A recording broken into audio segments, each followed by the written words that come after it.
Hello everyone, welcome on Mohari Devi Dapadia Girls College YouTube channel. This side Pooja Sharma. In this class we will talk about a poem, and the poem name is The Scholar Gypsy, which is written by Matthew Arnold, and this is the sixth part on this particular poem, The Scholar Gypsy. So let's start. हम इसके जो remaining stanza है उन पे focus करते हैं.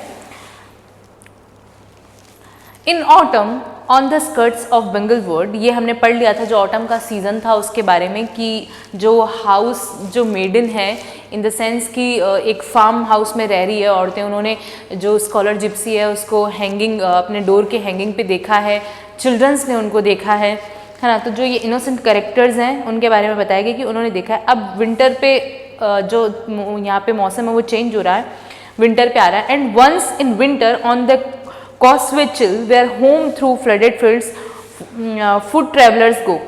Winter के time क्या हुआ, कॉस्वेचल में होम थ्रू फ्लडेड, एक्चुअली जो खेत है, फील्ड्स हैं, उन फ्लड तो उनमें रहता ही है ना. Flooded fields in the sense कि वो वैसे तो पानी से भरे हुए रहते हैं, उनके बीच में एक छोटा सा रास्ता निकल रहा है और उस रास्ते में जो ट्रेवलर्स हैं, फुट ट्रेवलर्स वो जा रहे हैं. ऐसा सीनरी हमारा जो पोएट है मैथ्यू आर्नोल्ड वो दिखा रहा है. Have I not passed thee on the wooden bridge? But इसने क्या किया, ये कह रहा है Have I not passed thee on the wooden bridge? मैं जो है उस wooden bridge के पास से नहीं गया. Wrapped in the cloak and battling with the snow. मैंने तुम्हें देखा, किस में देखा, क्लोक. मैंने पहले भी अपने ये वर्ड आ चुका है. क्लोक जो है वो उनका चोला था, जो जिप्सीज थे उनके चोले को यहाँ क्लॉक बोला गया है कि उस जिप्सी ने वैसा क्लॉक पहन रखा है. Have I not passed thee on the wooden bridge wrapped in the cloak, तुम जो क्लॉक है उसमें रैप्ड थे. And battling with the snow, और जैसे स्नो के साथ लड़ाई कर रहे थे. इन द सेंस कि जो तुम्हारा क्लॉक है, जो तुम्हारा चोला है, उस पर पूरी तरह से, यहाँ पे मैंने बताया है कि विंटर का टाइम दिखाया गया है तो पूरी तरफ से बर्फ आ चुकी है, स्नो, और ऐसा लग रहा है कि तुम उस बर्फ के साथ में लड़ाई कर रहे हो. Battling with the snow, wrapped in the cloak and battling with the snow, the face thawed hinsy and its wintry ridge. और तुम्हारा फेस पे भी विंट्री जैसा कुछ रिफ्लेक्शन आ रहा है ना. फेस भी जैसे एकदम सर्दियों में नहीं हो जाता श्रिंक टाइप हो जाना, वैसा सा कुछ फेस उसका रिजेंबल हो रहा है. किसका, जिप्सी का. जिप्सी के बारे में हमारा स्पीकर बता रहा है यहाँ. And thou hast climbed the hill, और मैंने तुम्हें देखा कि तुम हिल पे चढ़ रहे हो, है ना. Climbed the hill and gain the white brow of Cumnor range, और वाइट ब्रो पे भी गेन द वाइट ब्रो भी गेन कर रहे हो द कमनर रेंज पे. Turn once to watch while thick the snowflakes fall. Turn once to watch, एक बार फिर से टर्न करो. Once to watch while thick the snowflakes fall. Snowflakes बोला गया है यहाँ, जो बर्फ के छोटे छोटे टुकड़े होते हैं स्नोफ्लेक्स, उनको बोला गया है.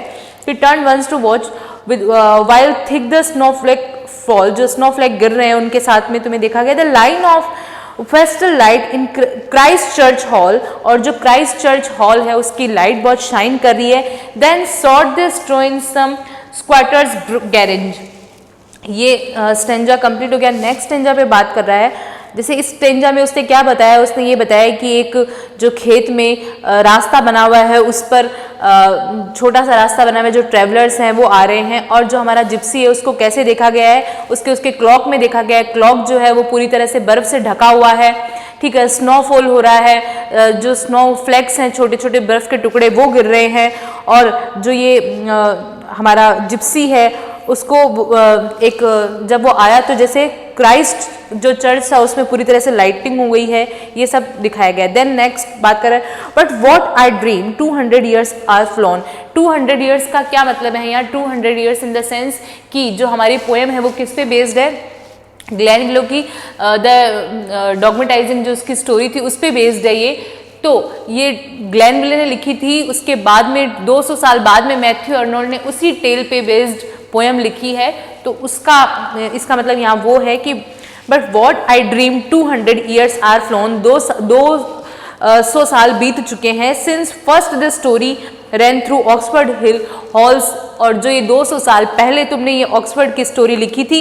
एंड द ग्रेव ग्लेनविल, और ये किसने लिखी थी, ग्रेव ग्लेनविल, मतलब जो इंसान जो ग्लेनविल है वो मर चुका है, उसकी जो ग्रेव है उसने लिखी थी. डिड द टेल इंस्क्राइब, उसने ये टेल बताई थी, कहानी बताई थी.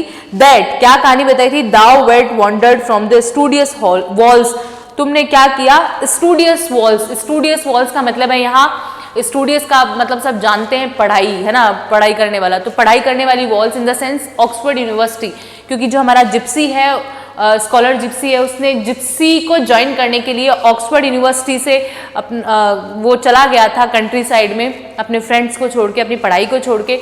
तो यहाँ वही चीज़ बताई हुई है कि 200 साल पहले ग्लेनविले ने, जो कि अब ग्रेव में है इन द सेंस कि वो मर चुका है, उसने सबसे पहले तुम्हारी स्टोरी बताई थी, और ये स्टोरी बताई थी कि तुम जो है एक स्टूडियस वॉल से कूद कर जिप्सी ज्वाइन कर लिया था तुमने, that thou wert wandered from the studious walls, wonderful कुछ पाने के लिए तुमने स्टूडियस वॉल को छोड़ दिया, मतलब तुमने ऑक्सफोर्ड यूनिवर्सिटी को छोड़ दिया, उसकी पढ़ाई को छोड़ दिया, टू लर्न स्ट्रेंज आर्ट्स। और किसके लिए छोड़ दिया? टू लर्न स्ट्रेंज आर्ट्स, मतलब तो स्ट्रेंज आर्ट, कुछ अजीब आर्ट सीखने के लिए। कैसा अजीब आर्ट्स? जो कि जिप्सीज के पास था, क्योंकि आपको पता है कि स्टार्टिंग के जो हमने स्ट्रेंज आर्ट्स पढ़े थे उसमें ये बोल रहा है स्कॉलर जिप्सी कि मैं चाहता हूं कि मैं जिप्सी से जो भी उनके पास क्वालिटीज़ है वो सारी सीखूं और उसके बाद में पूरे वर्ल्ड में बांटूं।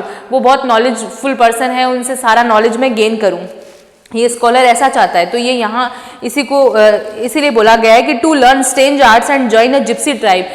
तुमने स्टूडियस वॉल को क्यों क्रॉस किया?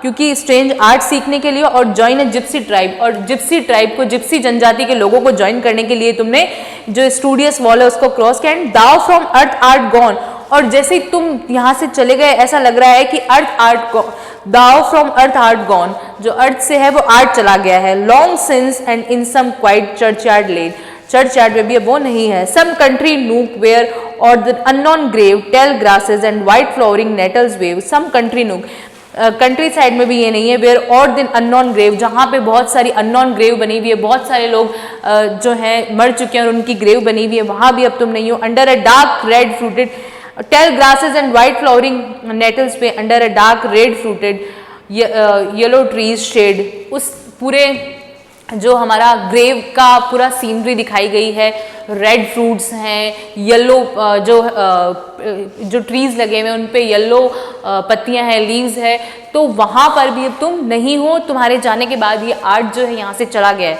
इन द सेंस कि तुमने जो जिप्सी है वो ज्वाइन किया था आर्ट स्ट्रेंज सीखने के लिए, स्ट्रेंज आर्ट सीखने के लिए, मतलब जिप्सीज जो करते हैं वो सीखने के लिए, और तुमने किस लिए? जिप्सी ट्राइब को ज्वाइन करने के लिए स्टूडियस वॉल्स को क्रॉस किया था।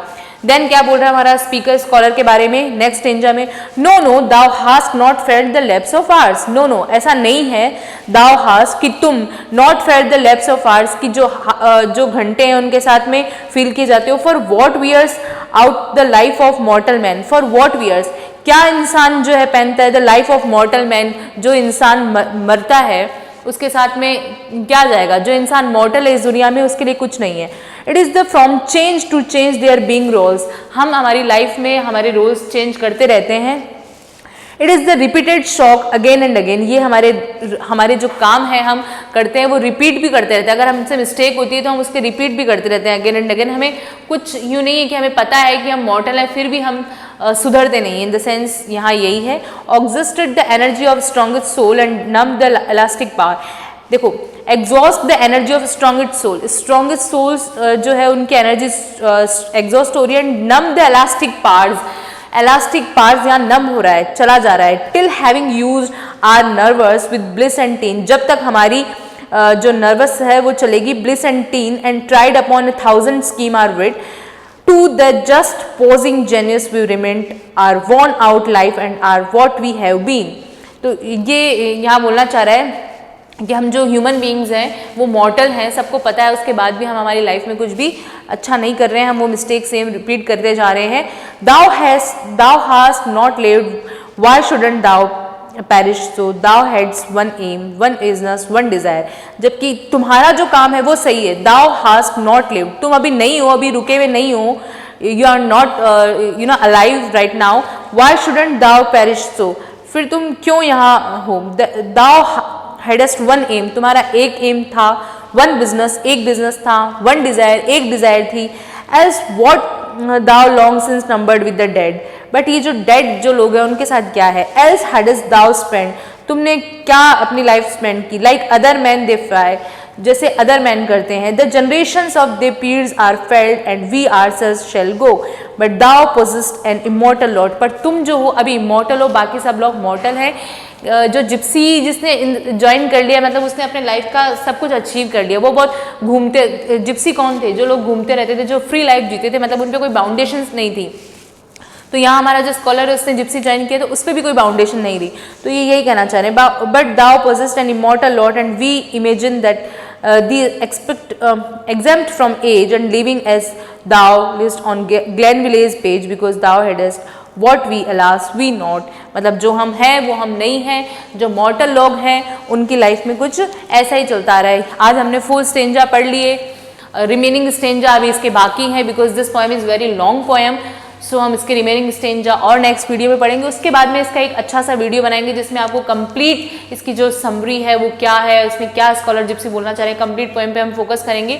बट अभी इन वीडियोस को आप ज़रूर देखें 1 बाय 1 सारे वीडियोस को, सारे इसके पार्ट्स को, ताकि आपको कुछ समझ आए कि what is the meaning of scholar gipsy and who is the scholar gipsy and why he wants to join that particular gipsies group. तो ये सारे क्वेश्चंस जो है आपके वो क्लियर हो जाएंगे इन वीडियोज़ को देखने के बाद। So thank you so much.